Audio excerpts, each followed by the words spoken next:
Burg Pafajt ka caktuar gjykata shkallës së parë në Gjirokastër për Kamber Sulçajt, i cili akuzohet për vrasjen e biznesmenit italian Edoardo Sarçi, ngjarje e cila ndodhi në 27 shtator në Salari të Tepelenës.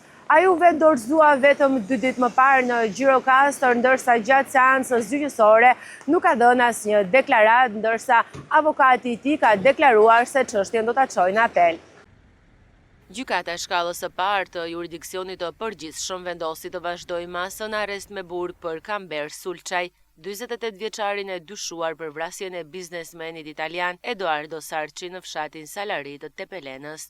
Sulçaj u paraqit para togave të zeza 2 ditë pas vetë dorëzimit në prokurori, ku dorëzoi edhe armën e dyshuar të përdorur në ngjarje. Gjatë seancës, prokuroria Blerina Musabelli paraqiti provat e hetimit, ndërsa avokati i Sulçajt, Arsenal Zotaj, kërkoi të merret parasysh dorëzimi i klientit si rrethan lehtësuese. E akuzuari qëndroi heshtur, ndërsa avokati paralajmëroi ankimimin e vendimit në apelin e Tiranës. Ngjarja ndodhi mesnatën e 27 shtatorit dhe u mbajtë pa qartë për 3 ditë, ndërsa policia shpalli në kërkim Sulçajin më 29 shtator. Procedurat penale për ngjarjen vijojnë.